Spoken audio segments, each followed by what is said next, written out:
Okay, so it's my great pleasure to introduce Timothy Miller, who is the Director of Sales Development at Zoominfo. Timothy is going to be sharing with us his talk on the incremental steps to sales success. Originally working in marketing and from Philadelphia, he joined Zoominfo as an SDR and has progressed through the ranks to where he is today. So take it away, Timothy. Thank you, Lane. Thank you, everyone. Thank you, Elaine, James. Thanks for the opportunity to come up here and speak with everybody. My name's Tim, Director of EMEA Sales Development at Zoominfo. I joined Zoominfo 4.5 years ago as an inbound SDR. Worked my way through inbound to outbound, got into a management role just under a year after joining Zoominfo. As you can probably tell, I'm not from here. I started my career in our US-based office. So after university, I moved from Philadelphia to Boston, and then I had the opportunity to take over the EMEA team in the middle of 2022, and I moved to London last December. So I've been here for just about a year now. It's been a really exciting time at Zoominfo, and I'm really excited to share some of the insights that I've learned as an SDR, as a manager, and as a director over the last 4.5 years. So what I'm going to talk to you guys about today is how to take incremental steps to be a better SDR, to have more success in your day-to-day. I want everyone to think of a box, right? And inside this box is your KPIs that you have every single day. So it's your phone calls, it's your emails, it's your LinkedIn connections, it's everything that your management team or your company has put together, the foundation that should get you to your goal by the end of each month. And a lot of times, as SDRs and as managers, we look at these KPIs and we look at them as just checklist items. And they are checklist items, right? We have to do them every day. This is what's going to allow us to be successful. And as SDRs and management, we focus a lot on the talk tracks. We focus on the emails and all the things that help generate the conversation. But a lot of times, you need to break down the data of how to get to the actual conversation. You can have the best content in the world. You can have the best talk tracks. You can have the best emails.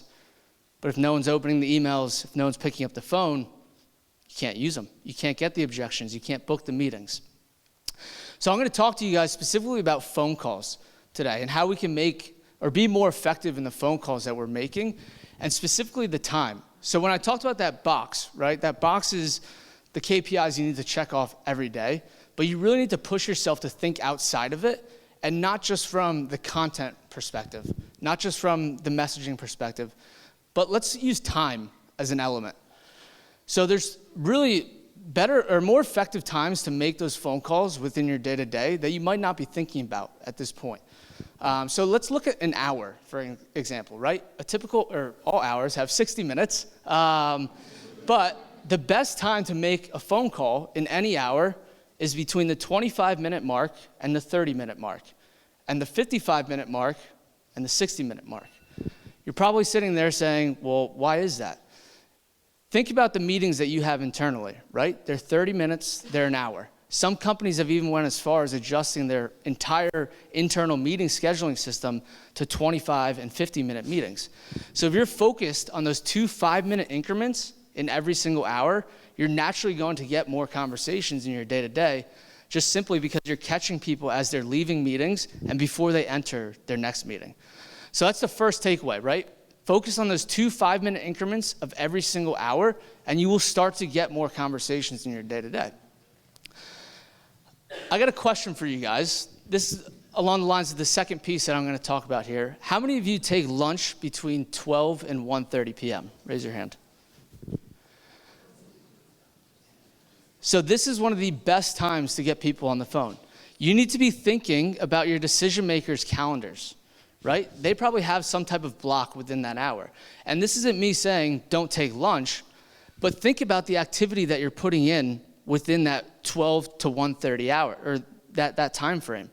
You're more likely to get conversations because somebody in the C-level or a VP or a director is probably going to block some point of that hour and a half time frame. So you need to be maximizing the calls that you're making during that hour to generate more conversations in your day-to-day. And the same thing goes when you're targeting really high titles, right? Think about the end of the day.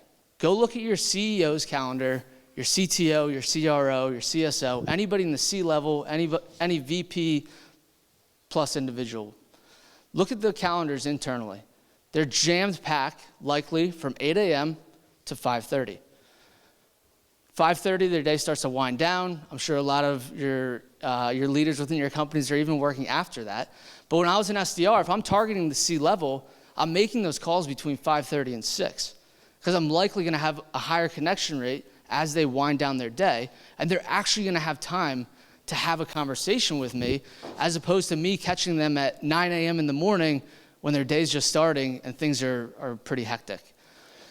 And you can think about this with your emails as well, LinkedIn messages. Our whole job as SDRs is to stick out from the crowd. So if you're writing really good tailored emails, don't send that email at 3 o'clock in the afternoon or like 10 o'clock in the morning. That's when so many things are going on with this individual's day internally. There's fires they're putting out, they're in meetings, they're bouncing between things. Send that email at 8 a.m. or schedule the email for 8 a.m. Schedule the email for 6 o'clock. So it's the last thing that they look at or it's the first thing they look at when they start their day. So these are just little ways, like think about the time element when you're doing your KPIs in your day-to-day, and you will start to be more effective and you will see you're going to increase the number of conversations that you're having. Another piece, like with phone calls, I think that goes missed is voicemails. So I'm a firm believer voicemail is an extremely effective way to generate conversations, and there's a ton out there that says voicemail is dead. Voicemail is only good to point somebody to an email or to point somebody to a LinkedIn message. And I agree, that is an effective way to use voicemail. But there are also ways to generate conversations from voicemails. So something at Zoominfo that we do, we don't do a long introduction. We don't say anything about our product. It's just a simple value proposition that's going to prompt them to call you back. So something we'll say is, we'll go, hey, James, this is Tim. I currently have 500 companies who are looking for IT services within your total addressable market. If you could just give me a quick call back at this number, I'd love to have a conversation and get these over to you. Now this person's calling you back, and that's the best conversation you're going to have all day because they've called you. They're interested in something. You've gotten their attention in some way, and they're calling you back. They have the time to actually have that conversation so you can build the value of your product, your service, and actually book that appointment in. So the last thing that I'll end on here is for all the managers, SDR leaders in the room. I'm a firm believer, 50% of your day, you're a coach.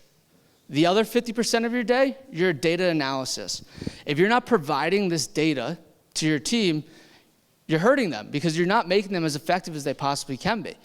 So if your team's highest connection rate is between, say, 11 and 12 p.m. every day, don't schedule your team meetings between 11 and 12 p.m. Don't schedule team one-on-ones, or don't schedule your one-on-ones between 11 and 12 p.m. Let them be effective when they are the most effective. You have to be looking at this data constantly and sharing it with your team. Get them excited to make the calls from 11 to 12. Get them excited to make the calls from 12 to 1. And every time I look back at the data consistently suggests, at least at Zoominfo, that between 12 and 1 o'clock, we'll make the least calls, but we book the most meetings. We have the highest connection rates. Same thing after 5 o'clock. We make the least calls, we have the highest connection rates, and we book the most meetings. So you have to constantly be evaluating this data and then even look at it from an individual standpoint, right? Sally might be really good at their job, or she's really good at their job, but she might be really effective in the morning, and Johnny might be really effective in the afternoon. Well, look at that data. See what hours are they booking the most meetings? At what times in their day are they booking their most meetings? And if Sally's really effective in the morning, then have the one-on-ones and the coaching sessions in the afternoon. And if Johnny's really effective in the afternoon, schedule the one-on-ones and the team and the coaching sessions for the morning. Allow them to be effective when they're most effective, and you will start to drive better results for your team. This is something I'm extremely passionate about. I'm constantly evaluating data, looking at the trends within the team, but then even going as granular as the individual, and spend 30 minutes sharing this with your team. It's just as effective as doing a role play, because you could role play all day, but if they're not getting people on the phone, they can't use what they're learning in the role play. So don't forget about the data aspect when you're coaching SDRs. It's not just about the messaging. It's not just about the talk tracks.